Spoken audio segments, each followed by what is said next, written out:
Depuis 2004, je fais Art as Link, l'art en tant que lien. Donc c'est le lien, pour moi, qui est plus important dans mon travail que l'œuvre, si c'est des objets, des choses. Et je souhaite vous interviewer aujourd'hui en tant que Art as Link. Qu'est-ce que ça raconte, ce Et symbole que tu as là? C'est une rencontre avec un artiste qui s'appelle Lawrence Weiner, qui je lui ai dit je fais l'art en tant que lien. Et c'est un artiste qui fait un travail qui vous amuse assez, je sais, c'est sur les mots, qui utilise les mots. Et lui, il m'a dit bah, les flèches, ça correspond bien avec ton travail, avec ta recherche qui est de faire du lien entre les gens. Et j'ai eu, disons, la chance, j'ai rencontré des acteurs, des gens extraordinaires comme vous, qui justement avaient un lien et faisaient une rencontre. Oui, c'est joli. C'est deux petits spermes qui se rencontrent. C'est ça, hein, c'est Ah ça. C'est l'origine, certainement, de notre vie.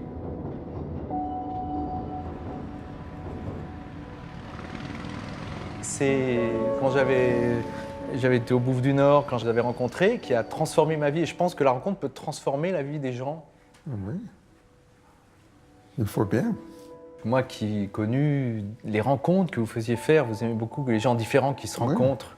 Vous aimez cette rencontre et je constate que c'est maintenant... Bon, moi, je l'ai intégré dans mon travail et je fais souvent des rencontres dans les lieux d'art contemporain avec le public directement plutôt que de faire une œuvre.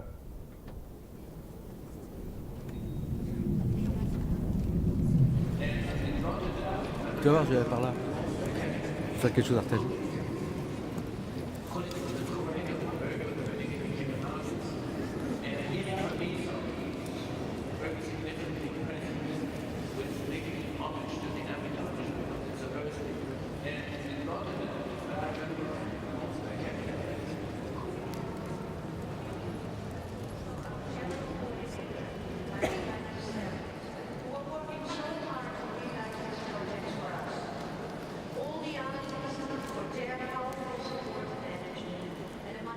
Ça devient des choses sans résidus, des choses sans résidus qui sont proches de vous. Alors, je me dis que vous avez influencé ces gens-là, vous m'avez influencé aussi. Oui, sans résidus, dans un monde encombré, c'est le problème même des musées, des chefs-d'œuvre partout au monde, mais c'est encombré. Voilà. Et nous, on avait filmé Daniel Buren au Grand Palais aussi. Il avait vidé tout le Grand Palais. Et puis, il avait mis des installations, des transparences, des choses. Et les gens jouaient à l'intérieur. Même des petites estrades, il avait mis pour que les gens puissent monter dessus, mais des toutes petites, à taille humaine. Et dès que je vois quelque chose à taille humaine, je me dis, tiens, c'est proche tout de même de ce que vous avez désiré faire quand j'ai vu Timon d'Athènes, la première fois où j'étais assis par terre, presque dans les gravats. On était avec mon frère, on était là en contact avec alors Bruce, avec Malik, et on avait vécu une expérience. C'était en 74, ma première rencontre. Pour moi, la seule chose qui compte dans le théâtre, qui rejoint ton thème, est que si les éléments sont justes, le thème est capable de réunir les gens autour de la même question, et si le travail des acteurs et de tous ceux qui collaborent va dans la bonne direction, c'est pas possible que le spectateur sorte aussi déprimé qu'à l'arrivée. J'ai vu sur les visages des gens, et surtout avec le signal absolu, si à la fin, avant les applaudissements, il y a même un tout petit moment de silence, naturel. On est là, et il y a quelque chose qui est plus important que garder la réaction sociale et naturelle d'applaudir et dire bravo. S'il y a ça, on voit sur les visages, les gens ont vécu quelque chose ensemble et vivre quelque chose ensemble, ça c'est le plus grand lien qui puisse exister. C'était un théâtre qui était à l'abandon et lui il voulait s'installer à Paris et il cherchait un lieu. Et alors il m'a dit, je vais visiter demain les Bouffes du Nord si vous voulez venir avec moi. Alors moi j'étais très content, j'ai dit ok. Et c'est comme ça qu'à partir de 68, on a travaillé ensemble. Et la découverte du théâtre des Bouffes du Nord, tu te souviens, quand tu m'as rencontré, vous étiez rentré dans ce théâtre plein de gravats. Ah oui, c'était complètement abandonné. Ils étaient sur le point de le démolir. C'était à la limite, il fallait donner une décision. Et c'est là qu'il a décidé de trouver le financement pour le mettre en état pour pouvoir travailler au Bouffe du Nord, quoi. Et alors, et on a commencé à travailler au Bouffe du Nord, comme ça, c'est ça. Et tu m'avais dit, on peut parler doucement dans ce théâtre. Tu connaissais bien le théâtre, tu connaissais tous les petits... Ah oui, oui, c'était extraordinaire. Il y avait une acoustique magnifique. Il y avait quelques théâtres à Paris qui avaient cette qualité-là. Et il y avait les Bouffes du Nord, comme ça. C'était magnifique. Ah oui. Justement, il me disait qu'il avait bien aimé l'idée qu'on était un peu dans les gravats, dans les sacs, que le public était par terre, vraiment en contact avec les acteurs qui étaient là. Et on n'était pas supérieur, on était vraiment avec... Complètement, oui, il a gardé complètement l'architecture de ce théâtre. Et il y avait un contact avec le public extraordinaire. C'est un des seuls théâtres à Paris où il y a ce contact-là.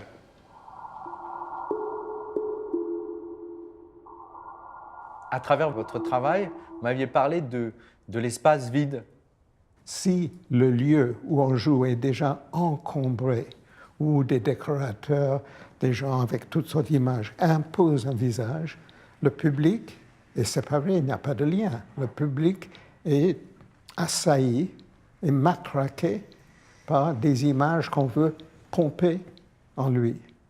Mais si l'espace du jeu est décombré, parlons pas du vide, mais moins encombré, il y a la place pour qu'une imagination plus légère puisse jouer entre celui qui regarde et celui qui est là. Et c'est pour ça que le mouvement du dernier siècle au théâtre était de partir de cette division entre deux salles.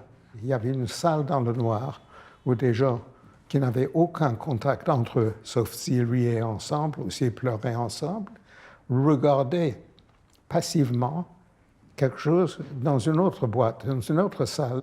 Ça s'est complètement transformé le moment où on reconnaît que la vraie relation qui existe toujours dans tous les endroits où on joue en plein air, où le public faisait partie de la même salle, une seule salle. Alors là, tout est transformé parce que dans cet espace, le plus que l'espace extérieur et à l'intérieur de l'acteur est moins en moins encombré, quelque chose vibre, comme dans la musique, vibre d'une qualité qui touche au spectateur. Et on a tout le temps au théâtre ce phénomène que jusqu'à 500, jusqu'à 1000 personnes qui sont réunies ensemble à l'entrée. Ces gens sont 1000 molécules, entités, cellules séparées. C'est la vie, c'est normal. Ils n'ont rien en commun. Et pour moi, le plus que c'est mélangé, le plus que c'est varié, le mieux ça vaut. Parce que le mouvement d'un vrai spectacle est peu à peu de calmer les gens qui regardent, calmer ceux qui jouent, pour que des deux côtés, un espace intérieur devient tout simplement un peu moins encombré. Les gens sont tous, à certains moments, touchés en même temps, exactement de la même manière. Et des gens, des jeunes, des vieux, des Chinois, des Noirs, des personnes d'extrême droite et les bourgeois dans la salle, sans se rendre compte, vivent la même expérience. Où est-ce que l'expérience se passe? À la fois à l'extérieur et à l'intérieur, mais l'intérieur n'est plus du tout cet intérieur des petites boîtes séparées dans leur place et dans leur loge. Ça devient un espace. Ça veut dire un tout et on participe. Bruce, j'ai eu la chance de te connaître avant toi, parce que je t'ai connu en 1974 quand tu jouais Timon d'Athènes.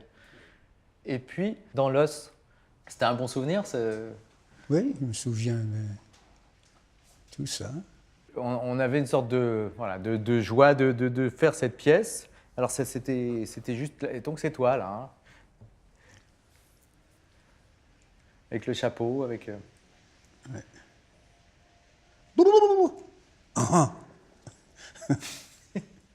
Il m'a dit de te dire « Hey !» Ouais, c'est ça? Je suis sûr qu'il a dit ça. Il a vraiment dit ça. J'ai dit ça. Tu es sûr? Bien sûr. Et je me souviens toujours du moment où tu arrivais off et tu faisais comme ça. Mon âme, c'est moi. C'est bien. Tu le faisais Tu bien. te souviens bien. Ah, moi, c'est moi, mon âme, Moussa. Moussa me baille ton ami, ton plus que frère. Ouvre-moi la porte, viens. Et ton chapeau, il partait. Je sais pas comment tu faisais, mais à la fin, le chapeau, il tombait. Et c'était tout joué, quoi. Vous jouiez tout. Parce qu'il n'y avait rien qui tirait le chapeau, c'était toi qui le faisais tomber, je ne sais pas comment. C'est un secret. Oui, c'est un Secret artistique. Oui, c'est un secret artistique. Mais en fait, votre jeu était tellement naturel et pourtant pas naturaliste. Non, ce n'est pas une pièce naturaliste. Voilà. Naturaliste, c'est rare. C'est rare. Mais on y croyait à fond. Je croyais même plus qu'une pièce où Oui, c'était un jeu. parce qu'on a appris de jouer d'une façon juste, qui dépendait surtout de la pays d'abord, quel pays où nous sommes, et on est parti à un autre pays, et puis c'était différent, et il y a toujours les salles qu'on visitait, les théâtres différents, les espaces. On a vu qu'il était nécessaire de constamment être alerte et très vivant et changer le jeu. Et ça, c'est le grand merveille de toutes ces années. Parler avec les gens, de sentir quelque chose. Et après, on n'avait pas d'histoire, quelqu'un commençait. Et on arrive et on était dans un état d'ouverture, surtout, pour laisser aller tout le monde faire ce qu'il voulait et les autres, si c'était trop long, par exemple, ou c'était parti dans une direction peut-être difficile à suivre pour les gens, donc on était toujours prêt à changer. Et c'était les meilleurs moments, vraiment, de mon expérience comme acteur. Quand on avait joué L'Os avec Malik Bowens et Bruce Meyer, Oui. qui est pourtant une pièce très drôle, mais à la fin, il y a un moment de tristesse et les gens n'ont pas ri tout de suite et on était un peu inquiets. Et il paraît qu'ils ont ri plusieurs jours après, mais c'était... Oui, parce qu'il y avait une rencontre avec l'humain. Oui. C'était l'humanité qui touchait. Qui m'appelle? C'est moi, Moussa. Moussa Mbaye. Viens ici. Me voici, Moussa. Où est l'os? L'os est là-bas. Apporte-le et qu'on en finisse. Et après, je vous ai croisé dans les couloirs déguisé en africain, je ne sais pas si vous vous souvenez, quand on vous l'avait montré avant de partir à Londres avec Bruce et Malik. C'était il y a longtemps, en 82. Dans le théâtre, toutes les répétitions, c'est pour arriver à cette communication invisible jusqu'au moment où il y a ce que je dis toujours aux acteurs avant de commencer. Une pièce est une seule phrase. Le moment où on commence à jouer, il n'y a pas de rupture. On ne coupe pas les mots comme ça. C'est le lien qui vous permet d'aller à travers un mot au mot suivant. Et un geste, ce n'est pas le geste qui compte, mais comment le geste est reçu et déclenche un autre geste chez l'autre et un regard. Si l'autre répond, il y a ce courant qui passe depuis le début jusqu'à la fin. Et c'est ça qu'on cherche et recherche toujours.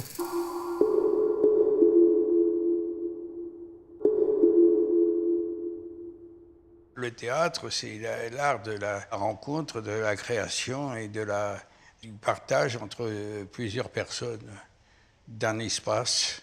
C'est ça qui est beau. Et alors, on était une troupe d'acteurs. Dans cette troupe, il y avait des Anglais, des Français, un Japonais, Yoshi. Il y avait... Bruce était avec vous, Bruce Meyer. Oui, Bruce Myers. On aimait improviser, créer. C'était... Et vous faisiez des exercices en cercle et tout. Oui, c'est ça, c'était très important pour nous, pour notre travail, de proposer comme ça des thèmes et d'entrer dans des personnages, et c'était important. Oui, c'était la base, quoi. On était dans la base même du théâtre, de l'art théâtral. Et il cherchait un langage commun quand il est parti en Afrique avec, par exemple, après il a fait l'os, mais il cherchait un langage commun avec tous les peuples. Oui, c'est sûr que quand on était en Iran, il y avait plusieurs acteurs iraniens avec nous et on correspondait, on communiquait. Ça se passait, les gens étaient complètement éblouis, quoi. Il y avait une sorte de merveille. Dans vos pièces, vous mélangez tous les peuples. Pour vous, c'est Oui. une même unité, les mêmes. C'est la même chose. Moi, c'est une chose, c'est même presque pas la peine de le dire parce que c'est aussi évident.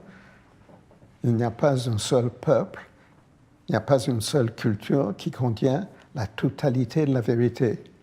Tout simplement, chacun contient un petit reflet que sa soi-disant culture et sa soi-disant religion ont développé.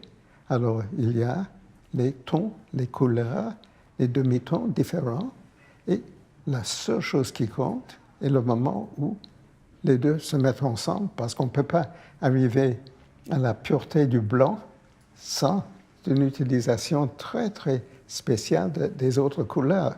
Mais si le rouge dit, avec la colère qui correspond à sa couleur, c'est moi la vérité, et le bleu dit un peu plus timidement, non, non, c'est moi, et le vert dit, pensez à moi, avec toute la jalousie qui va avec le vert, on n'en sort jamais, c'est l'état du monde. Donc, on ne peut pas changer le monde, mais on peut tout faire pour introduire parfois une seconde où on voit que l'être humain est un peu plus que ça. Et puis on l'oublie. Mon travail, en tant qu'artisan, donc, c'est de faire le lien avec toi. Et ça, c'est mon œuvre, voilà. L'œuvre d'aujourd'hui. Oui, Voilà. oui, oui. Et il restera le film, mais c'est l'instant de l'œuvre. C'est l'instant de notre rencontre d'aujourd'hui. Ici, alors, 4 juin, c'est mon œuvre. Dans notre rencontre, c'était en 2007, dans la rue Garçan, et j'étais en patin à roulettes. Et donc, je vous ai suivi. C'était pas possible de m'échapper parce que j'étais avec vous. Et vous m'avez dit que l'espace vide, c'était pas que ça, c'était la qualité. La qualité Oui. de l'espace vide. Oui. Mon livre qui vient de sortir, La qualité du pardon. Un livre sur Shakespeare. Pour moi, c'est le mot éternel et permanent, qualité.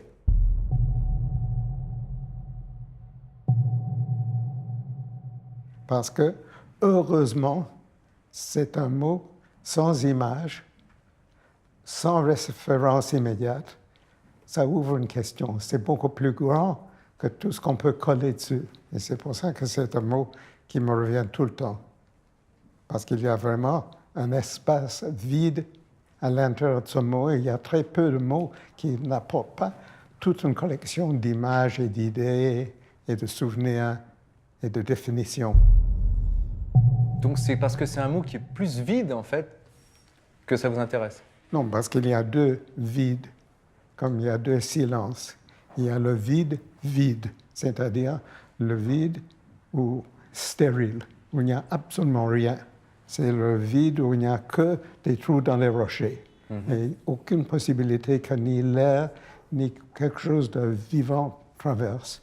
Et puis il y a l'autre vide, le vide par exemple du ciel, où il n'y a rien au ciel que la lumière.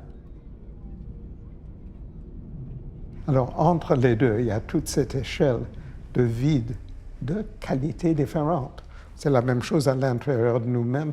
Si les idées, les images qui montent à la surface sont sordides, la colère, la revendication, c'est un vide misérable. Mais peu à peu, on peut sentir qu'il y a des vides qui s'ouvrent vers une qualité de notre nature.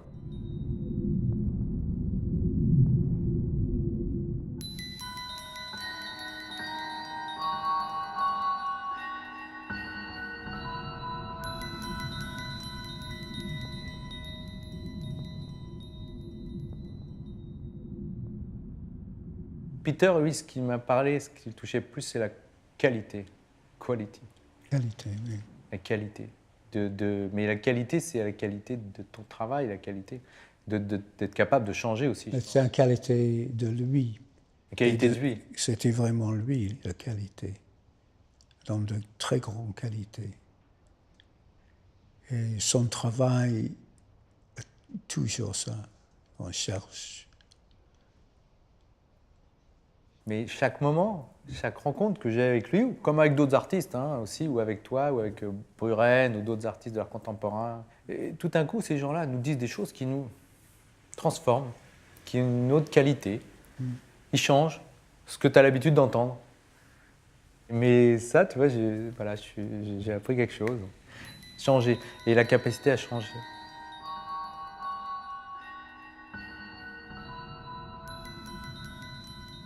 Aujourd'hui, le public n'accepte plus du tout le silence.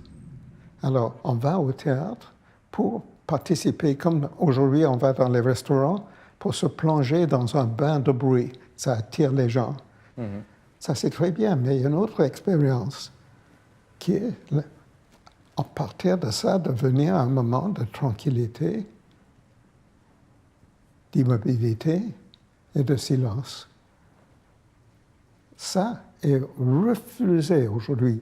Ah non, pas de reconnaître comme dans ton image qu'il y a deux qualités qui doivent tout le temps s'alterner. L'immense énergie et la tranquillité. Tout le grand art est basé là-dessus, tout Shakespeare est basé là-dessus, tout ce qu'on veut est basé là-dessus. Je cherche ça, et c'est pour ça qu'il y a un petit espace vide d'ailleurs entre les deux flèches. Absolument. Et c'est ce petit espace dont je ressens, que je ressens cette chose et que je voudrais communiquer. Et donc ça m'intéresse évidemment de trouver ça dans l'art et dans la relation. Mais l'art contemporain est vraiment dans une impasse.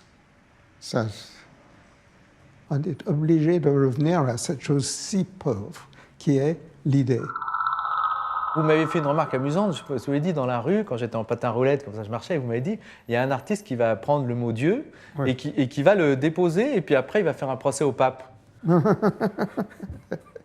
J'ai pas pu partir, moi, dans l'art contemporain, c'était trop ennuyeux pour moi. C'est pour ça que je suis allé vers le théâtre et que je vous ai trouvé vous, et ça m'a enrichi ma vie.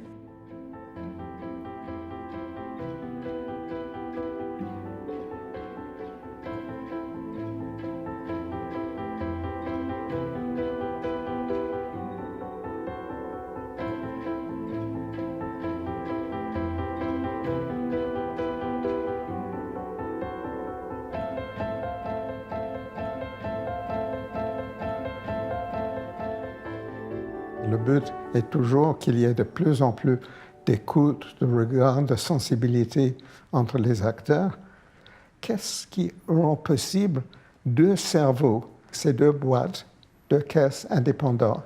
Mais comment ça se fait qu'il y a 1000 manières où il y a une communication immédiate entre un jumeau qui, en Australie, choisit la même couleur de brosse à dents que son frère qui n'a pas vu depuis 5 ans, qui est en France, et on voit que dans la nature, il y a des petits cerveaux qui font partie d'un seul cerveau. Quand dans le ciel, on voit un mouvement des oiseaux, on voit qu'il y a une seule pensée qui passe d'un cerveau à l'autre et fait une pensée collective.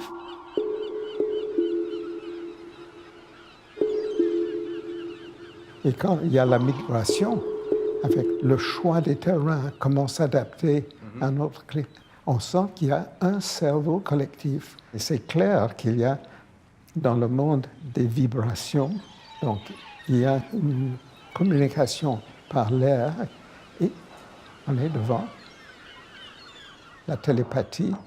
Et comme c'est couvert encore aujourd'hui par la superstition, on ne fait pas de vraies études sur quelque chose qui est plus important que toutes les autres sciences neurologiques. Parce que c'est ça que nous avons besoin de comprendre, pas seulement comme un phénomène de masse, qui est quand il y a un dictateur qui hurle ou un prêtre qui hurle et les gens répondent par une espèce de hypnotisme de masse, mais qu'est-ce qui permet à un groupe de personnes de s'ouvrir à cette possibilité? C'est ça qui m'intéresse, moi, dans l'art. C'est pour Oui. ça que je fais des interventions. Je pensais à vos oiseaux, c'est rigolo, parce que j'ai fait une photo, je pensais à vous, j'avais fait le mot Mtiti. Et alors, les oiseaux se sont mis exactement, vous voyez, par télépathie devant ma fenêtre, tous en place, ensemble. Alors, je pensais à vous, je disais, tiens, Oh, mais c'est extraordinaire. je ça. pense tout le temps à la conférence des oiseaux quand je regarde par ma fenêtre oui? en Russie les oiseaux. Justement. Alors ça, c'est l'image parfaite, parce que là, ils n'ont pas besoin d'un chef d'orchestre qui hurle, ils comprennent. Ils comprennent, ils s'installent, ils se mettent d'eux-mêmes. D'eux-mêmes, ils se... Par exemple, il y a des tambours japonais où on voit le même phénomène, la communication parfaite entre ceux qui jouent à toute vitesse un tambour, une impulsion qui passe d'un à l'autre, qui est repris là, et 12 tambours qui font une musique ensemble. Mais on voit que tout ça est pour évoquer, et c'est ça que tu cherches à faire, non pas ce qu'il faut faire, mais ce qui est possible, ce qui pourrait être possible. Une question, c'était sur la corde raide, donc le film de Simon qui m'a beaucoup inspiré, Oui. qui m'a transporté, parce que moi j'ai fait un film qui s'appelle À deux doigts de la catastrophe. C'est avec Captain Paul Watson et Bertrand Lavier. Captain Watson, c'est un écologiste. Et comme je pense que la Terre est à deux doigts de la catastrophe, notre planète, Oui. Et comment?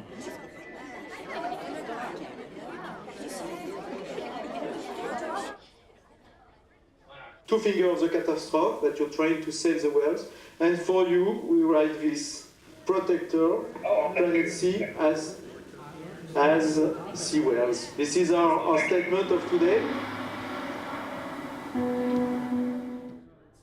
donc je me suis dit, tiens, c'est étonnant que justement, peut-être par télépathie, deux doigts de la catastrophe, sur la corde raide, C'est une corde raide, oui, oui.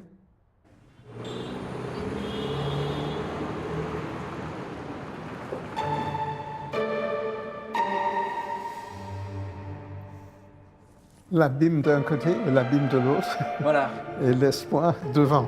devant, devant l'espoir.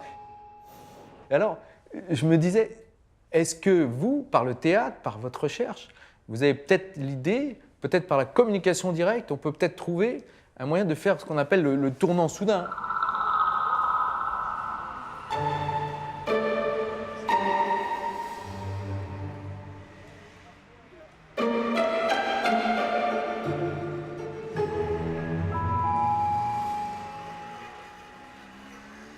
Enfin, de faire un tournant brusque, que justement une télépathie se fasse ou quelque chose se produise et que l'humanité fasse un tournant brusque tout d'un coup.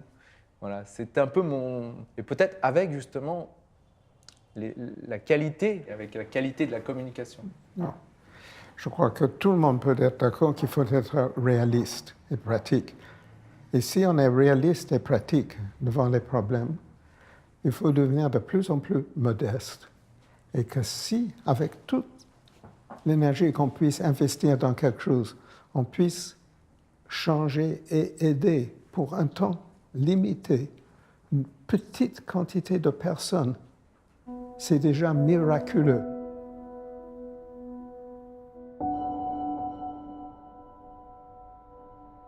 Peut-être qu'avec la qualité de la communication directe, c'est un peu la direction que prend l'art, des artistes intéressants qui font des choses sans résidus ou qui vident tout le musée.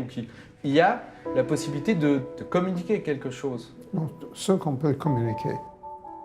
Et c'est là on revient à notre point de départ, et c'est très bien qu'on s'arrête là-dessus, c'est la qualité. Qu'est-ce qui compte? Est-ce que c'est l'idée? Non. Est-ce que c'est la théorie? Non. Il y a une expérience. Ça, on ne peut pas le nier. Mais la qualité de cette expérience, comment le définir? Très difficile. Comment l'éprouver? Très facile. Comme avec les vins, il y a des personnes qui, sans aucune nécessité de se justifier théoriquement, puissent prendre un vin et goûter et dire « Ah non, c'est pas très bon ». Un autre « Ah non, ça c'est mieux ». Qu'est-ce que ça veut dire? Au moment même, il y a un sens, une discrimination humaine avec l'organisme humain entre une qualité et une autre. Et il n'y a que ça qui compte. Là, moi, quand j'ai parlé avec vous, d'un coup, c'est vrai, je ressens aussi quelque chose. Donc aujourd'hui, ça m'enrichit comme depuis depuis 1974 et à travers nos rencontres, voilà, je suis heureux de sentir que je fais peut-être dans une direction qui est un peu qui est proche de ce que voilà, de vous. Mais C'est ça, la corde raide. corde raide. Et si on fait ça, c'est irrécupérable. Ça aussi. Mais si on peut continuer. Non, l'idéal n'est pas faire ça assis, mais faire ça et tranquillement avancer. Et là, je vois que maintenant on a commencé et maintenant je termine notre séance avec ce qui est le point de départ, qui est là. Voilà. On a amené une petite tarte au citron parce que je sais que vous aimez la tarte au citron. Pour fêter notre anniversaire de notre rencontre, notre première rencontre, et que vous soyez venus nous voir, c'est tellement merveilleux. Et tout ce que vous avez dit, Tout voilà. petit morceau symbolique.